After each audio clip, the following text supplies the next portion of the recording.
review like we do at the beginning of every week. So can you tell me the difference between mean, median, and mode? So mean is like that's the average, like the average of all the numbers, or all the numbers. And then the median, it's like the median is the middle number, like it's what the exact middle number is. Okay. And then mode is where you gotta, it's like it's an overall kind of, you add them up and then divide. And that's an average. And That's that's mean. The mode is most frequent. Oh yeah, that's right, the most Okay. frequent use. What's the one used most in statistics? Yeah. Which one is used the most in statistics? Mean, Um, I think the average. yeah. We use the term mean because all three of them are considered some form of an average, according to statistical terminology. What you and I call average on a daily basis is what mean is. Okay. Okay. Yeah. What's a range? What's a range? a range is like I can explain it. It's like when you have like a range of numbers. It would be like from 1 to like 10. It's your highest number and your lowest number. The highest and lowest. And most of the time they'll ask you to subtract the two so you'll know what the difference between the two are. But the range is from your highest to your lowest. Oh, okay. Okay. Can you tell me the difference between a sample and a population? A sample. So I know we dived into that. So like, well, okay, the sample would be like, the population would be like the group, the whole group, like that you're going to use for your research. But the sample would just be like the small within your people that you pick. Yep, exactly right. So the population is whatever you're targeting, and your sample is a subset of that. And we'll get into that a little bit when we talk some of the stuff tonight, because I have a couple things to when we get into some of the tests as we start looking at those. Now we did at the very first couple of weeks, we learned how to do some graphs.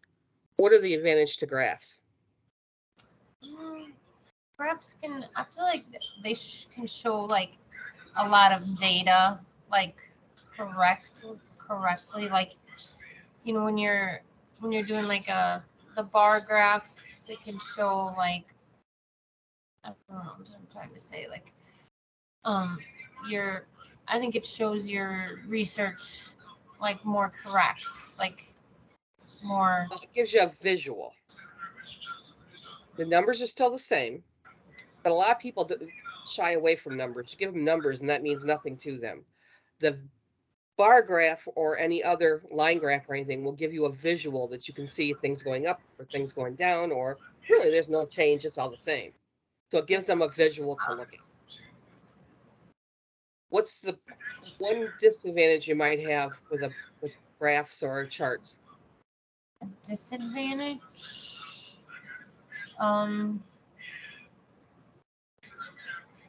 Maybe like when you're wanting percentage and stuff. I think that's a good advantage, but if you, I'm going to show you something from one of our exercises. I think it was exercise for the second week.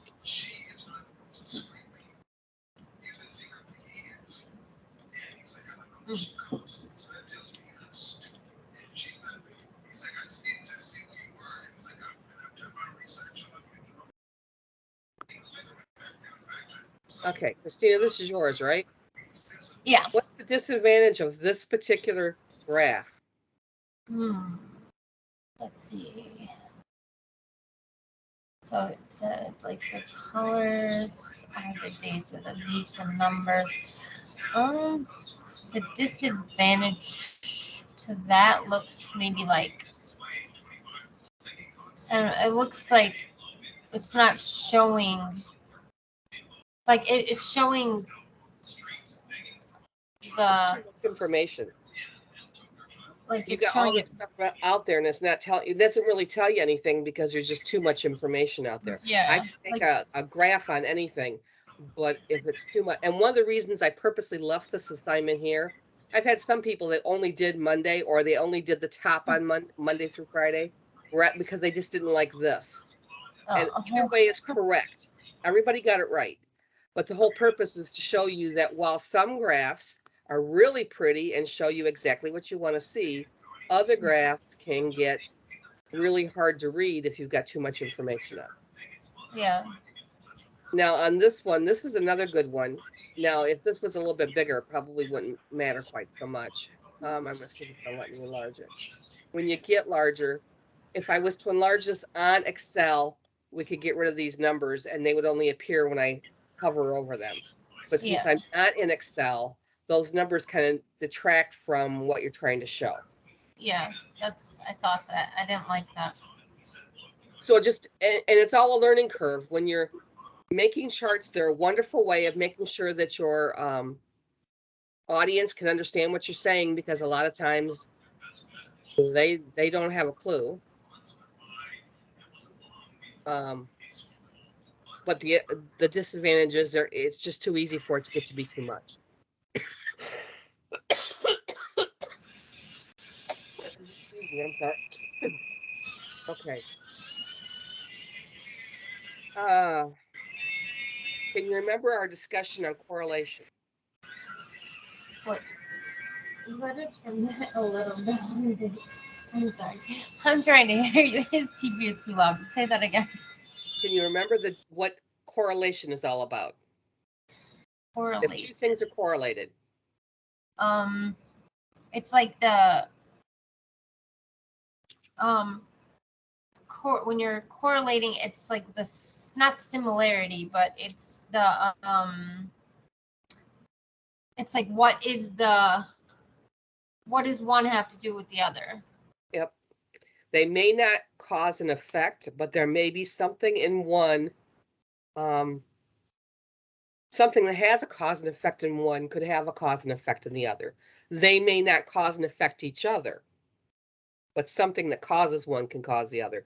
If you have a positive correlation, what's it like?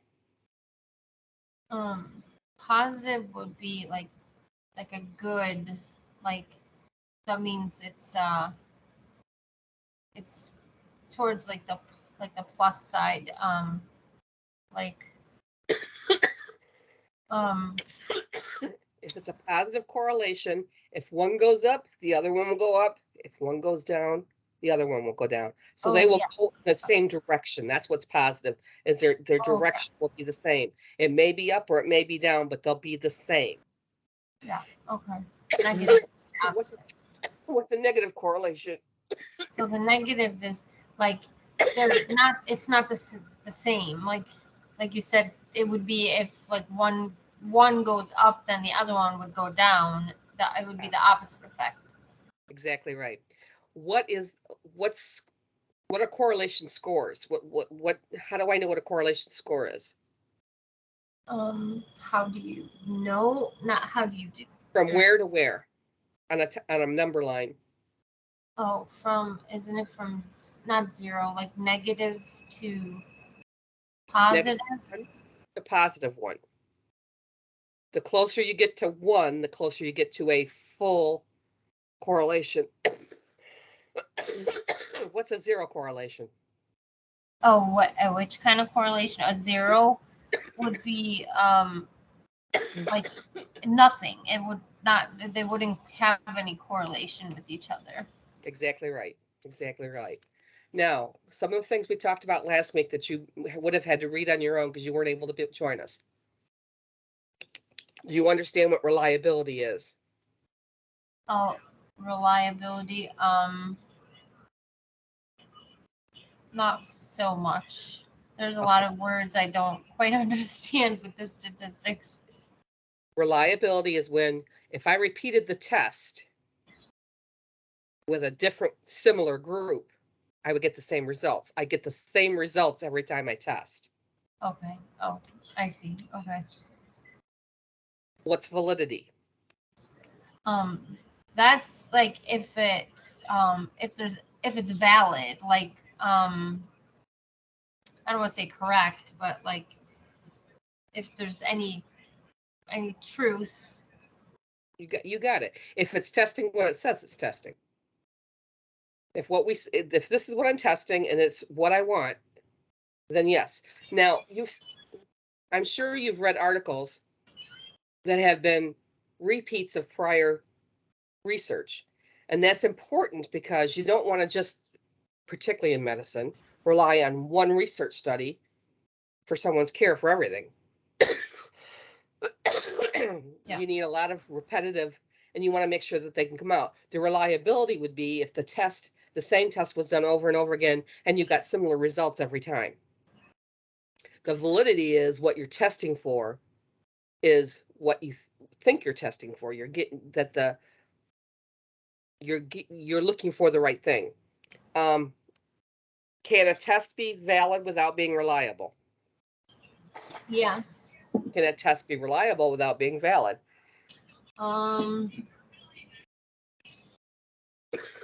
Yeah, well, let me think. I remember that. I went over that one. No, I don't think so. It's harder, but it can happen. The whole purpose to the entire discussion on reliability and validity is you have to have both to have a good research study. It has to be a reliable test. It has to be a valid test. And there are measures out there in more advanced statistics classes if you need to measure for reliability and validity. We won't at our level. All I want you to do is understand that reliability means I can repeat the test with similar samples and get the same kinds of results. And validity means I know I'm testing for the right thing. What I'm saying I'm testing for is what I'm getting results for. Okay. Okay. Another one from last week. What's a null hypothesis? The null would be like it's a hypothesis that's not necessarily true. The null hypothesis is the one that we will use that says that whatever we're measuring, whatever treatment or interference or whatever we're looking at, doesn't have an impact. Null means nothing, so it means it has no impact. Everything we're looking at is based on the null hypothesis says it doesn't have any impact, and the research hypothesis is what? That's the one that you would hope to have the impact, be true. Most of the time, that is absolutely correct. There are a few times that you might want the null hypothesis to be a research hypothesis. The whole point of the research hypothesis is that's what I want to look at. This is what I'm testing for. Whether it's that nothing happens or that it happens this way or it happens this way, that's what I'm testing for. The null hypothesis is always, absolutely always, that whatever I'm doing has no effect. Because that's what your statistical data is based on. And when we run the tests, we're looking to see are what we're doing is the treatment that we're doing or the whatever we're doing, is that having an impact on our data, or is it just chance that's having an impact on our data? So that's why everything starts with a null hypothesis. Your research hypothesis, I'll give you an example. My favorite example from TV commercials when I was a kid is 4 out of 5 dentists surveyed say they recommend sugarless gum for their patients who chew gum. Now I can tear that one apart, but it was a common Trident used it for my whole growing up. Okay. If I was a competition to, or a new gum going on the market, and I want to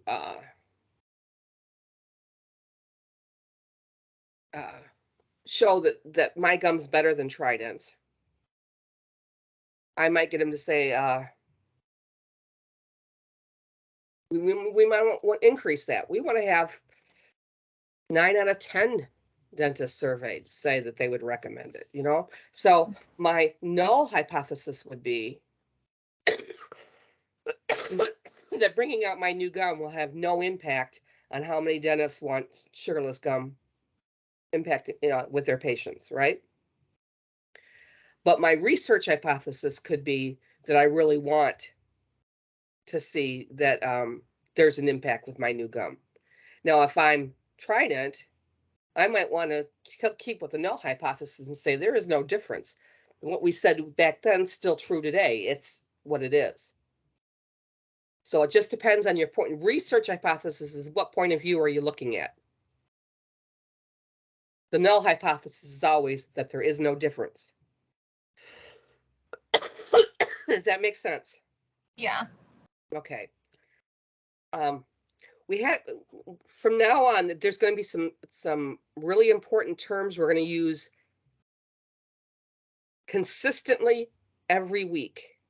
Null hypothesis and research hypothesis are going to be top 2. For everything that we look at, I'm going to ask you what's the null hypothesis and what's the research hypothesis. Now, I may give you the significance level. In any research project, you have to be willing to take a risk that some change that may have occurred may be due to chance or some other outside factor rather than whatever you're doing in the research. Does that make sense? So you have to decide, how much risk am I willing to take? If this was a business proposition, gee, I could take 10% risk and it's not going to bother me too much. I may lose a lot of money, but you know, early stages of a beginning research project, yeah, 10% could be okay. I won't put my big money on it till I'm closer to what I'm doing. If I'm in healthcare, am I willing to take 10% chance that 10% risk that what I'm doing is due to chance? No. Very unlikely, unless it's really experimental and have no other options, right? So in most cases, medical research at the most will do a 0.05. 0.05 equals 5%. Are we in agreement with that? Mm-hmm. Converting decimals to percentages and back again? Yeah. So a 5%, I'm willing to take a chance. 5% of what my data is based on chance, but the rest of it's really based on my whatever treatment I was making.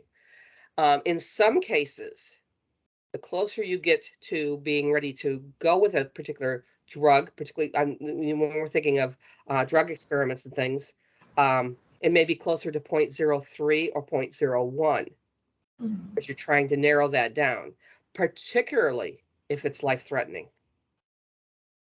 Does that make sense?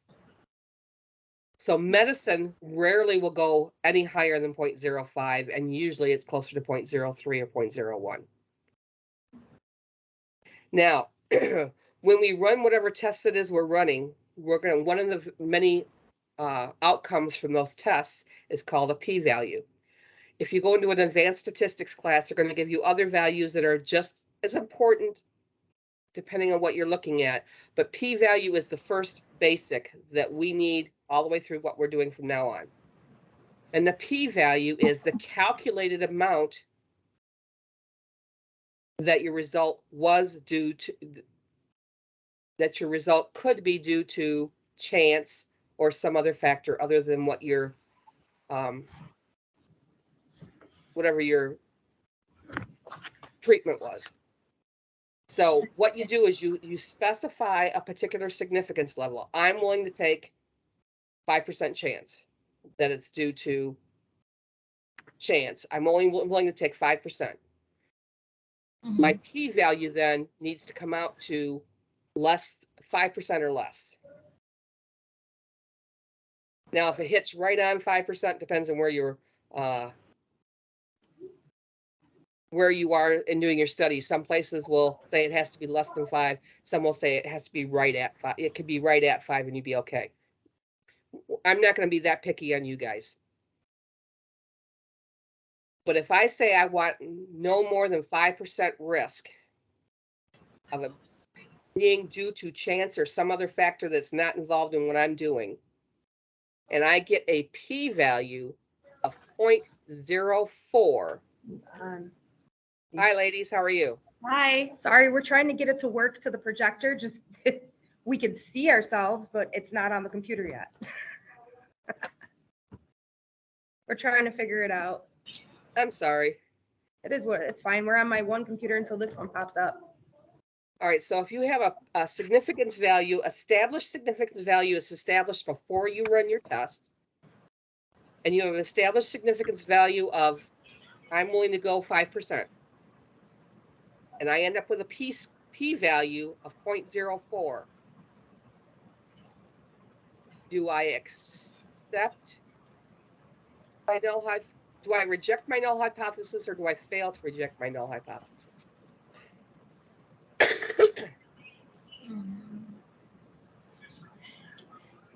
You reject it. Reject your null hypothesis. The phrase I gave the ladies last week is if the p is low, meaning lower than your significance level, if the p is low, your null must go.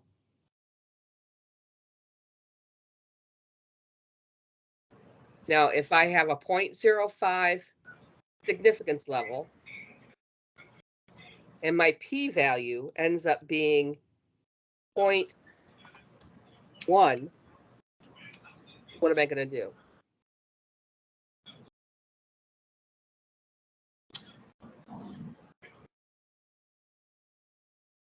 Maybe reject it, maybe not reject it.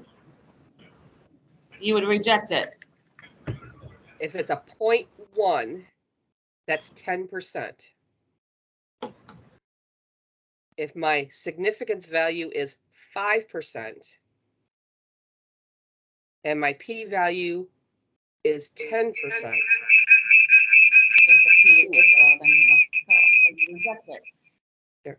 you fail to reject. Oh, sorry. If your p is low, then you can toss out your null hypothesis, and we assume, but based on that, if everything else is right, that your research hypothesis can be used. But if your p-value is higher than your significance value, then you can't reject it because there's too much of a chance that it was based on some factor other than whatever treatment you had. There was something else involved in it. Chance, maybe some other outside factor that you weren't aware of. We don't prove or disprove null hypotheses. We accept them or fail. We either reject them or fail to reject them. Then what you do is if you always go back and look, and we talked a little bit about the error possibilities, and there's a chart in your textbook on the error possibilities. You can always go back there and double check, make sure you've hit the things. Maybe I need to rerun my test. Maybe I didn't have the right size of sample size. Maybe I narrowed it too much, or, there's all kinds of things. And you do a whole new test on it. Why would you not just say, okay, it came out to 0.59, and I said I was willing to go 0.05. So I'll just change my significance level to 0.06, and that'll take care of it, right? Why can't I do that?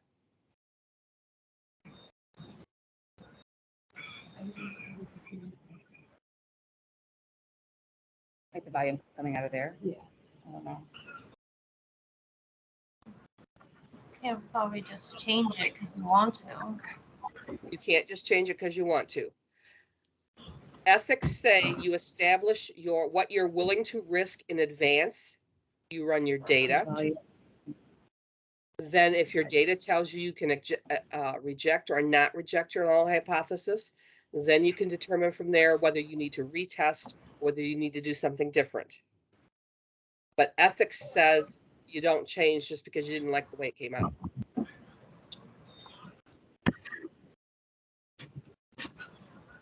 Does that make sense?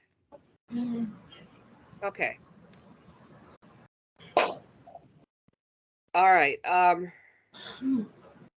When you look at your null hypothesis, it can be directional or non-directional. Do you know what that means?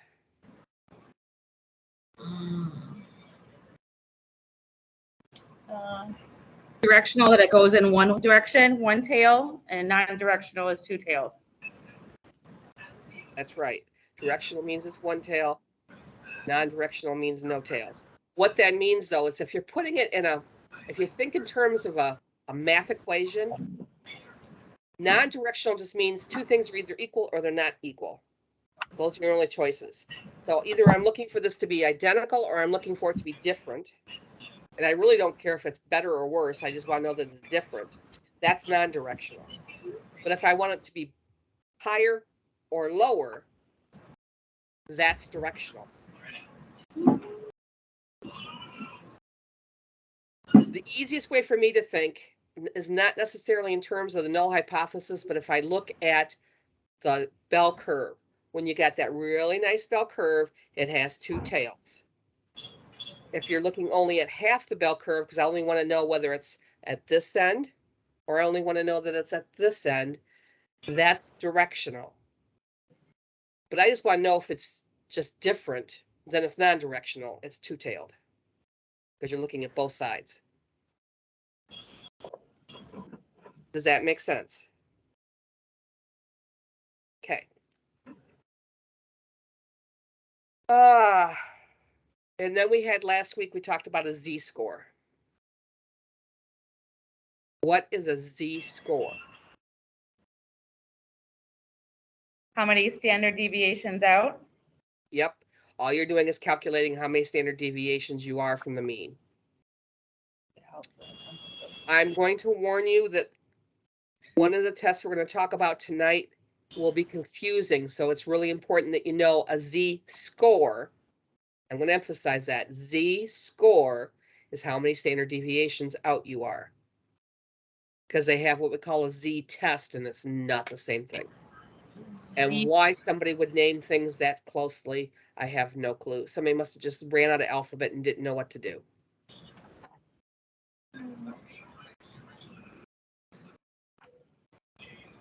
Okay. So in a nutshell, how are we doing? Christina's telling me, nope, not a chance. Tell me where you need some help before. I don't want to give you new stuff yet until we get ready to catch up to the old stuff. So I'm still confused about the last thing that we talked about last week on chapter 10 about the if you reject or don't reject. Okay. I think that was chapter 10 or Yep. 9. Okay. Yeah, it's chapter 10. If you're rejecting the null hypothesis,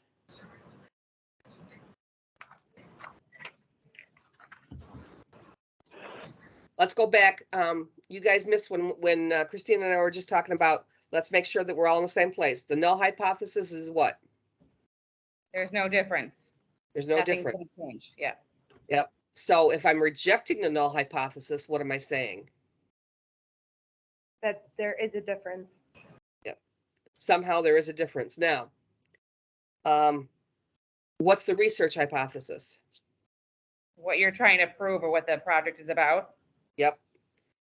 Exactly right. So it usually is proving that there is a difference, but sometimes you might want to prove that there's not a difference just because that's where you are in that perspective. But usually your research hypothesis is that there is a difference between your whatever before and after or whatever your treatments are. It might help once we get a little more into some of the tests, and that's what we're going to be doing from here out in the rest of the class sessions, is actually looking at some of the tests and what they tell you. You have all the basics now. If I came up with a scenario, I would want you guys to be able to tell me the null hypothesis, the research hypothesis. You should be able, we'll be talking today about dependent and independent variables. You should be able to give me those at any time. I'll give those, we'll get into those just a little bit. If I give you a significance level and then either tell you or have you calculate a p-value, you should be able to tell whether you can reject a null hypothesis or fail to reject the null hypothesis. For some reason, I think it's just a statistician's way of thinking differently than the rest of the world. We don't accept a null hypothesis. We just fail to reject it. Is it possible that we will accept a verdict, whether it's rejecting a null hypothesis or failing to reject one? We got numbers that tell us to do it one way or the other, and we're wrong. Is it possible that even using the numbers, we're going to be wrong? Absolutely. We don't prove anything in statistics. We're just going to say the data shows that this is the probability. We don't prove anything.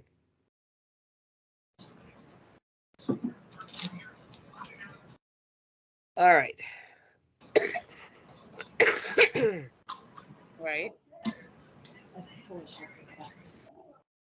Okay, there's a cable, yeah.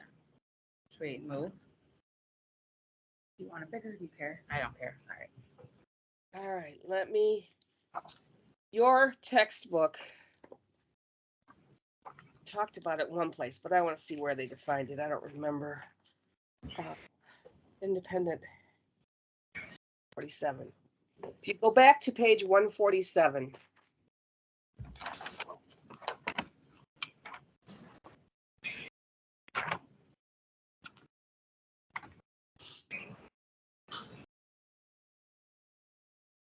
It has a definition here for dependent variable and independent variable.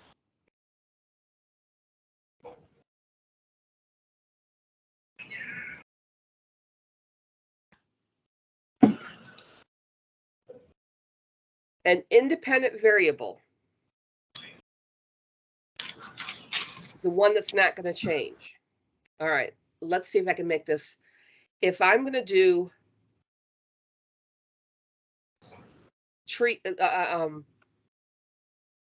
a treatment plan to see if we can decrease pain after knee surgery, your dependent variable would be the pain score, because that's the one that we're hoping to have some influence on. We're hoping it is dependent on what we're going to be doing. The independent variable is the one that we're going to use to make some difference. It's not dependent on anything else. It's the one that's being brought in. So whatever treatment I'm doing is your independent variable, but the dependent variable is your pain score. Does that make sense? So if I'm just doing So the dependent one is the one we're going to see if it changes, and then we're gonna add, like the independent one is like in a blind study is the one we're gonna give the placebo, and the dependent one is the one we're gonna give the drug. Okay, nope. Let's go back a little bit further. What are you going to measure? We're going to measure pain. Okay, we're looking at pain score from 0 to 10. Whatever you're measuring is your dependent variable. Your independent variable is whatever you're going to insert in from the outside that you're hoping that will make a difference. So if I'm doing a treatment plan. We either have nothing or a treatment plan. My pain score is my dependent variable. That's what I'm measuring. Whether their pain, how their pain scores tend to go with group A. That's kind of like you're saying with a placebo. With group A, what's their pain score as they progress after 6 weeks? And group B is the one that's going to be doing it with, I'm sorry, with a treatment plan. The treatment is the independent variable, but the pain score is the dependent variable. Because that's what I'm measuring. Not whether they're on placebo or not. I'm measuring their pain score. The independent is the outside variable I'm bringing in. Change the outcome for the independent and the dependent, just think of the placebo.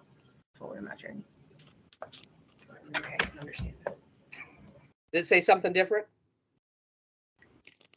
No, we're trying to put it how we'll understand it. Well, we're going to go through some samples today. I think it'll help. But in everything that we do from here out, from this is week 5, from here through week 8, I want you to be able to do a null hypothesis, a research hypothesis. I want you to be able to tell me what the independent or dependent variables may be, and there could be more than one of each. Then if you know what the significance level should be, given whatever the p-score is, should you reject or fail to reject your null hypothesis?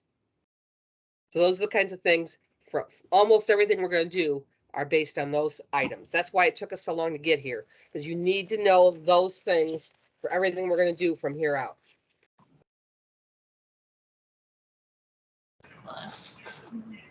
All right. I'm sorry. So the book, let's see. I'm going to stop right there for a minute. I'm going to pull up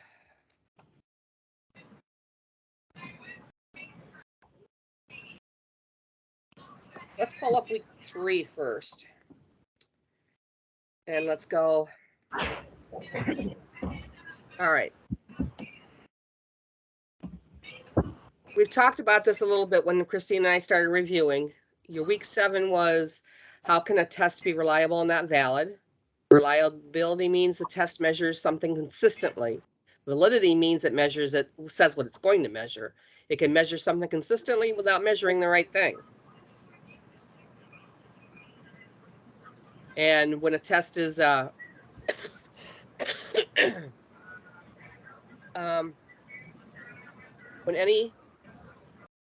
when testing any experimental hypothesis, why is it important that the test you use to measure the outcome be both reliable and valid? Why do I really care about those 2 items?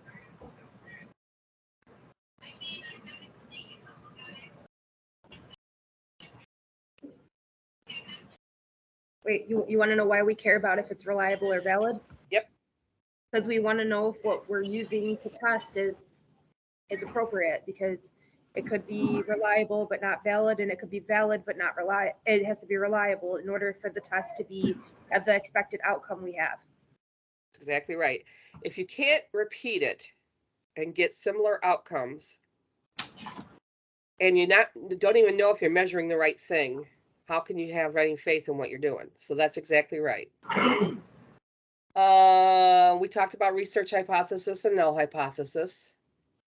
Let me scroll this one up a bit. Okay, college claims that 90% of its students receive financial aid. You do the research to determine if that's true. So in a comparison of college A to all colleges, your null hypothesis would be that there's no difference between college A and all other colleges. What would if I'm college A, what would my research hypothesis be? That the people that go to the financial aid, talk to the financial aid, are more perceive higher scores. That's what we talked about last week. Yes, we tweaked it just a little bit last week. That those students who went to the financial aid office got more did better with their financial aid than those who didn't. Yeah. If I'm saying my college is better than yours, my null hypothesis is that there's no difference, but my research hypothesis is That there is a difference. that's exactly right. Now, if I'm college C down the road, what am I going to want to say? What's my research? That mine's better, that mine is more, gets more financial aid than yours. Or even if I don't know if mine gives more, that yours isn't giving any more than anybody else. I might have a research hypothesis in that case that is the same as my null hypothesis, because I know I can't compete with you because you got lots of endowments and I don't. But I really don't think you're giving out any more than anybody else is. Does that make sense? Yeah. Mm-hmm. Sometimes you can't always compete directly with them, but if they're making a great big bold statement that puts them better than everybody else, maybe you want to compete, make how they compete with everybody else. Okay, let's look at chapter 9 a minute. Oh, let's see if there's, oh, and that's where we talked about z-scores. And Christina, just so you know, this particular exercise, this chart is really helpful in looking at some how to interpret things from a normal curve, which is what we're going to talk about for everything that we do is a normal curve.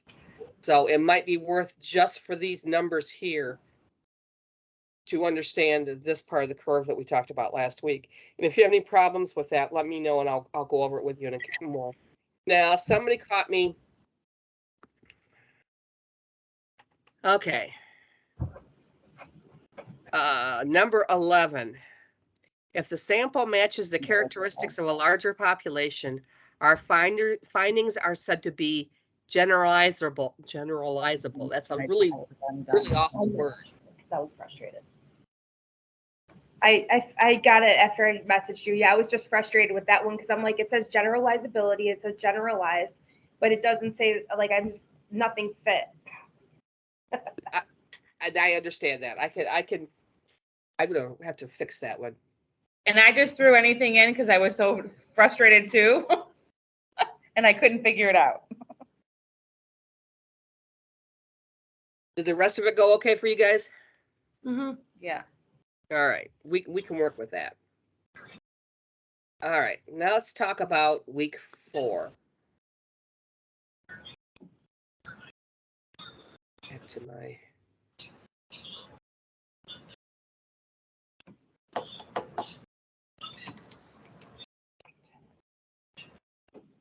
I keep using this mouse.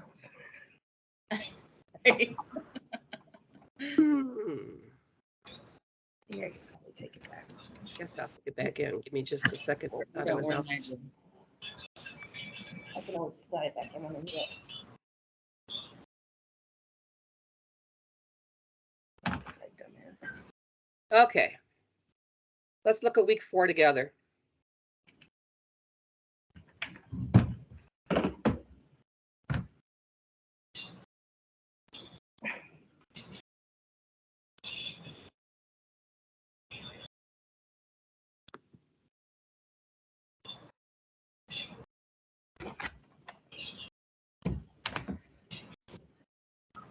Okay.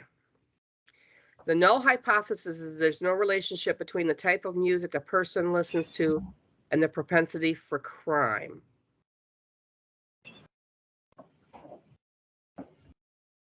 Would you be able to, given the following information, would your decision be to reject, fail to, or fail to reject the null hypothesis?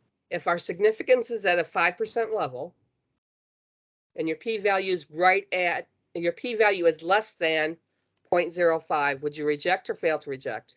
Reject. Reject. That's correct. How about the null hypothesis that there's no relationship in the amount of coffee consumption and GPA? Your p-value is 0.62. What are you going to do? Fail to reject it Fail to reject it. Why? because it's higher than the significance level. Exactly right. The research hypothesis that a negative relationship exists between the number of hours worked and the level of job satisfaction. P-value is 0.51. You're going to fail to reject that one too because it's slightly above the. It's exactly at if we round, or it's right above. Okay. You said the same thing 99% of my students say. It's wrong. You are correct that you fail to reject the null hypothesis, but you also said something else that 99% of my students say, and that was 0.51 is just barely above 5%. Is 0.51 just barely above 5%? Oh no, it's 0.05. So no, it's higher. Yeah. You're not the only one. Everybody sees it and does the same thing. Yeah.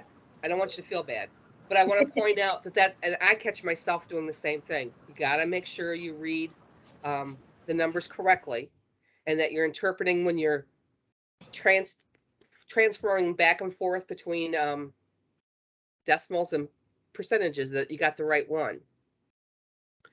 All right. In auto racing, a pit stop is where the racing vehicle stops for new tires, fuels repairs, and other mechanical adjustments. The efficiency of a pit crew that makes these adjustments can affect the outcome of a race. A pit crew claims that the mean pit stop time for 4 new tires and fuel is less than 13 seconds.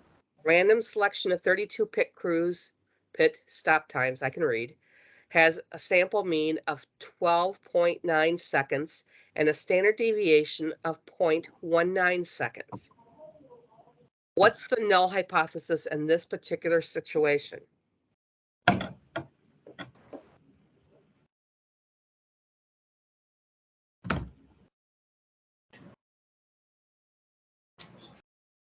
There's going to be no difference between what your pit crew and the other random selected pit crews times are. Exactly. What's the research hypothesis? From this this pit crew is the one doing the research. Let's say that to start with. And from this pit crew's point of view, what's the research hypothesis?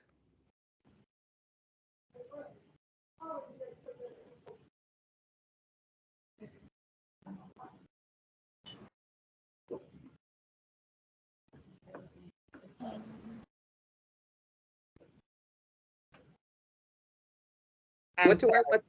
Go ahead. Now. What do I want? If I'm a member of this pit crew, what do I want the research hypothesis be? I want my pit time to be faster than the other pit crews. Yep. Now, if I'm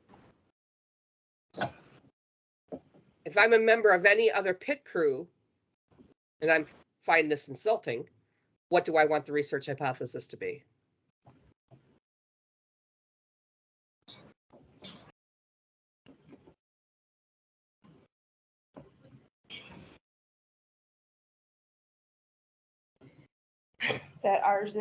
That the other pit crews are going to be faster than the one pit crew. That's one possible. The other possible is that there's just no difference. We may go back to the null hypothesis as the research hypothesis. You guys think you're better than us, but we don't think you're any different than we are. So going back to there is no difference could be a research hypothesis, depending on your point of view. If we're looking from the pit crew's point of view, is it a one-tailed or a two-tailed test?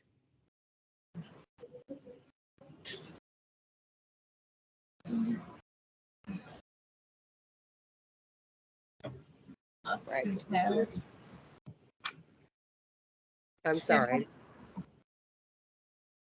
I didn't hear that. Is it 2? It'd be a one-tailed. The reason it'd be one-tailed, if I'm part of the pit crew and I'm doing and I want this test to show that our test time will be less than the other pit crew's test time. And I'm only looking at, I'm hoping only looking at test times that are lower I'm not going to be looking at test times that are on, we're hoping it's not going to be faster, right? Or longer. But if I'm with one of the other tests, one of the other 32 pit crews, I'm just saying, you guys aren't any different than we are. There's no difference between us. Is that one-tailed or two-tailed?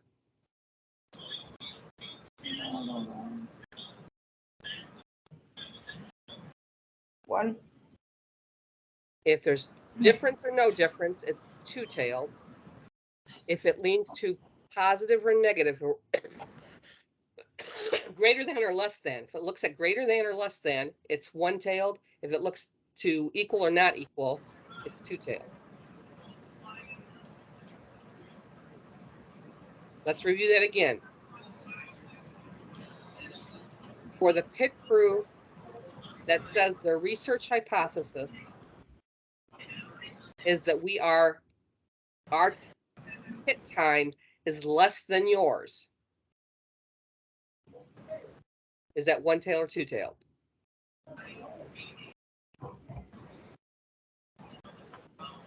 Because I said less than. One tail. Between what though? If I'm saying my pit time is less than theirs, it's one tail. If I'm one of the pit crew of the 32 that are being tested, and I say there's no difference between you and the rest of us, we're all the same. That's, we're either equal or not equal. That's two tails. Then it's two tails. I'm confused though, just a little bit. Like, even about all of it. Like, it's saying like the null hypothesis, but there's no difference between what. Like, I would think it would have been like something like that. The efficiency of like the pit crew time is like 13 seconds or less. Is that not like? You still have or less. 13 seconds or less. So you're saying that there is a direction that you're looking at. So then there's no difference between what though? Your null hypothesis is always there's no difference. Always. Doesn't matter whether it's one-tailed or two-tailed. Null hypothesis is always there's no difference. But what way are you going to be looking at it? So there's just no difference in efficiency then. Right. The null hypothesis is there's no difference in the efficiency times of either pit crew. We'll take the average of the 32 pit crews that we saw, and we'll take this pit crew and we'll compare them. And there's going to be no difference between this one that wants to say they're better than everybody else and the 32 we looked at. There is no difference.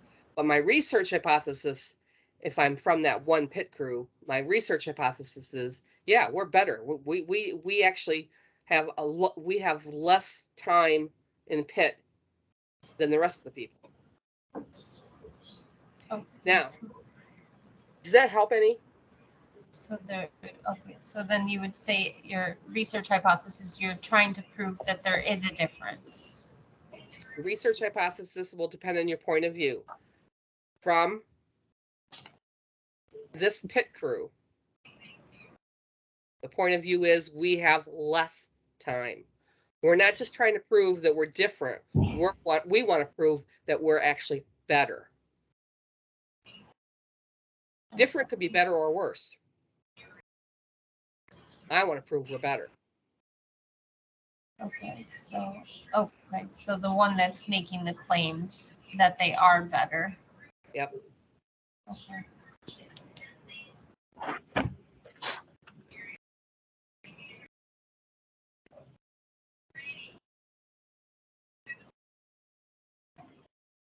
Okay. I'm gonna real quick get into something here. Is she recording the session? You know? It showed it was being recorded. That's what I thought.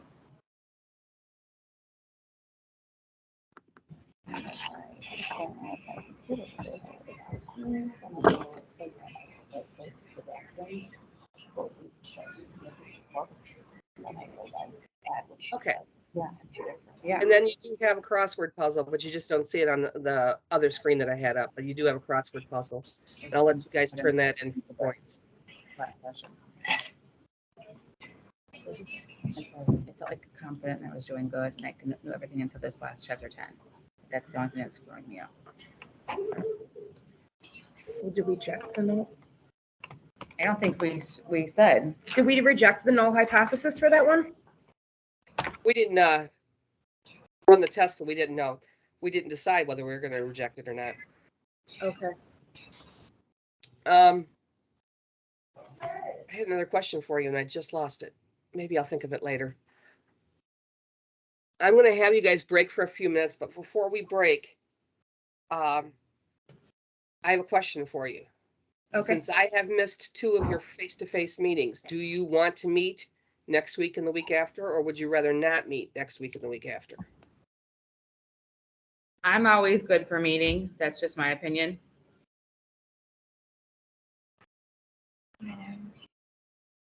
How about you other 2 ladies? I'm impartial, I honestly. I know one of them I have to work, so So you're talking about next Thursday or the Thursday after? Well, both, we were supposed to be, have the next 2 Thursdays off and meet the last Thursday. It Okay. was an odd schedule. And it was set up because of some other things Dr. Carson and I had going on that have since been canceled. Okay. So I thought if you wanted me to, I would come in for the next 2 Thursdays as well as the last meeting. But if you don't want me to, that's fine too. Whatever works best for you guys. I can come in next Thursday. I just have to go to work after like I do today, but let me see the other one. Double checking. Sorry, I have to go through my calendar for work. Oh my god. I just Christina, noticed which that one do you work?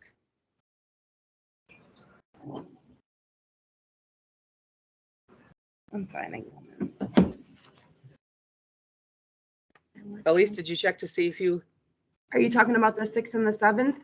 The 7th. The 7th? 7th and the 14th? The 14th were scheduled, the 30th and the 14th, the 7th. Next Thursday and then The 7th, I probably can come in, but I'll probably come in late because I have work again, but I worked the night before. Okay. Christina, are either of those good for you or are they hard for you? Calendar. no, one of those I'm working, so I don't have my schedule in front of me. Oh, okay. It's easier to that's why pull you up can on never my really get one unlocked in front of the physicians. Just the physicians. Or All right, I will go ahead and plan on coming in those next 2 Thursdays in addition to the 14th and see if we can make it work a little bit better. If you can make it, fine. If you can't, it was not scheduled, I will not make you make it. But we can work it out so that you can, we can do video again if we need to, or whatever we need to make it work okay for you. All right, if you guys don't mind, I'm gonna need to take about a 10-minute break and then we can come back, okay? Okay. Thanks.